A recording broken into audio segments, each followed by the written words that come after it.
Russia's invasion of Ukraine has wrought significant destruction and disruption, with millions of people displaced as refugees, thousands of civilians killed and worldwide implications for the supply of necessities like food and energy.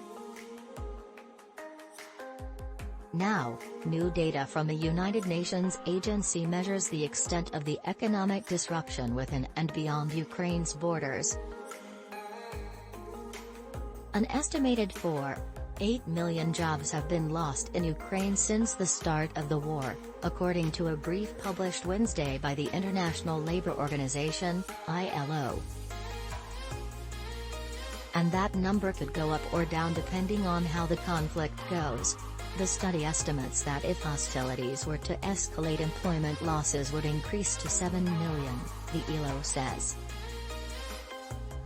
However, if the fighting was to cease immediately, a rapid recovery would be possible, with the return of 3.4 million jobs.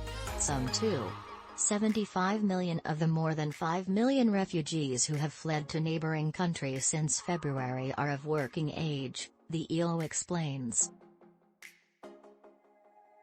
Of them, 43.5% either left or lost the jobs they used to hold.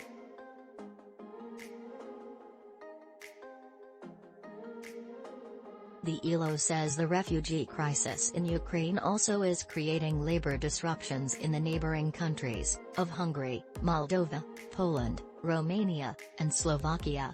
If the hostilities continue, Ukrainian refugees would be forced to remain in exile longer, putting further pressure on the labor market and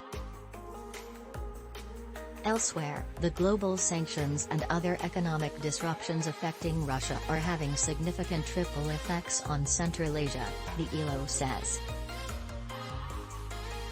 That's especially true for countries where economies depend on remittances from expatriates working in Russia, including Kazakhstan, Kyrgyzstan, Tajikistan, and Uzbekistan. The agency says that Central Asia as a whole will suffer economic losses if those migrant workers return to their countries of origin.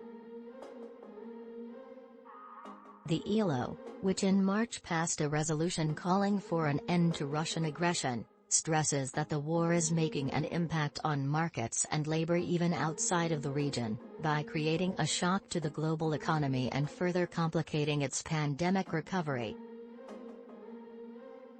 So what steps can be taken to mitigate the impact of the war on Ukraine's labor market?